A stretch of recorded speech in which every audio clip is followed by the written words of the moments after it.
I was born into a family that really didn't want children. And my mother had a hard time with me.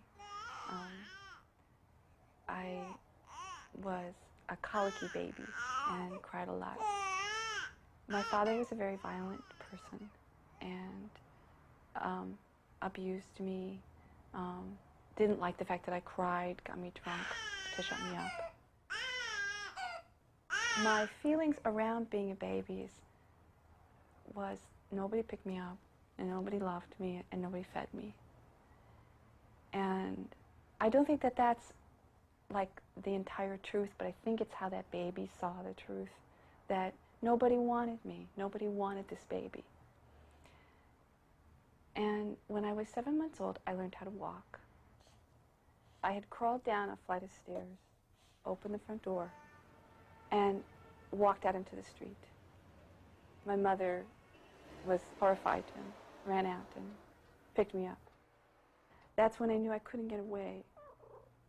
And it's when I knew I had to stay.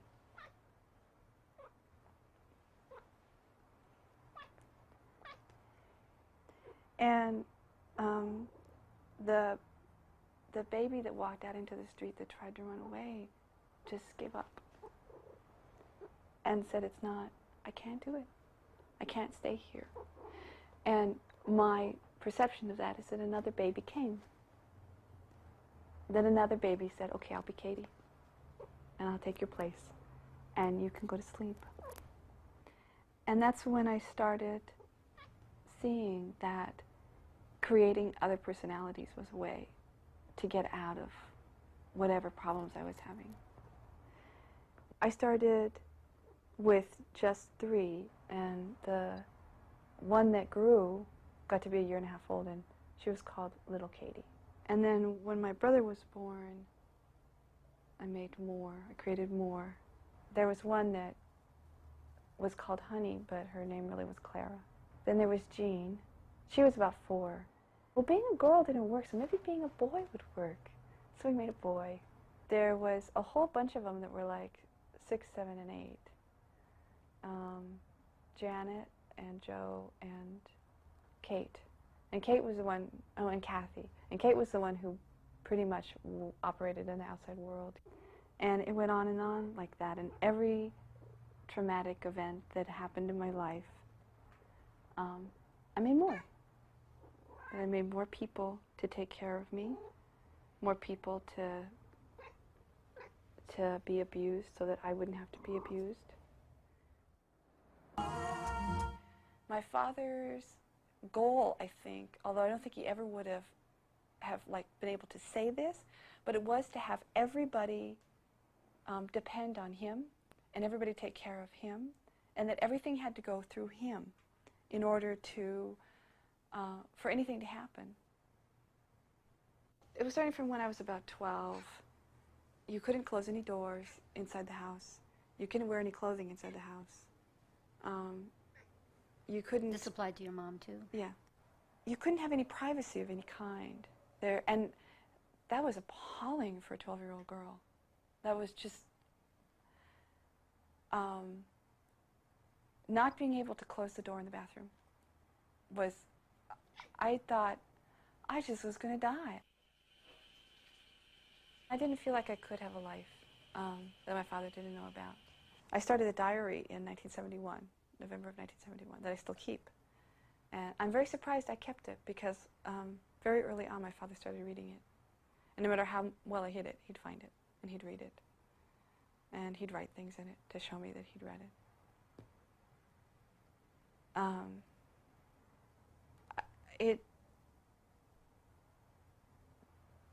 To me, it's just boggling that I managed to keep going.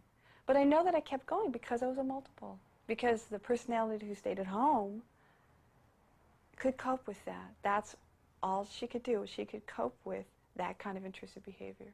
There was one of them who sort of had social life. That was Marie. And then there was the one who went home and coped with the abuse, and that was Louise. And I had a nervous breakdown because Mary came out at home, and my father abused her. And she didn't have this in her experience. And that's when the personality that was called Mari was created, was out of that confusion. And I came in to be at the very end of my junior year of high school and had absolutely not the foggiest idea what was going on, who I was or where I came from. Or I had this idea of who I was, but let me tell you, it's so far from what reality is. Sometimes when I thought I went to sleep, I didn't. I had one who, well, she was the first one of us to become a lesbian, and she had a lover, and I didn't know. One Christmas, a lot of them decided that they wanted to trade Christmas presents.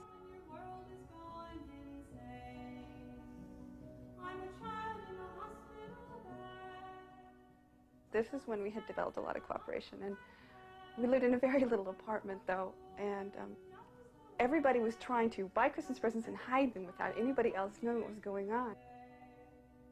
So the adults hid them really high up, and the kids hid them really low down. If you found something in a closet that wasn't yours, you left it alone. And actually it worked pretty well. We had tons of presents under the Christmas tree, and everybody got surprised. Okay, the problem with this story is it sounds exactly like there are a lot of roommates. No, okay. So it's not a lot of roommates. It was all me.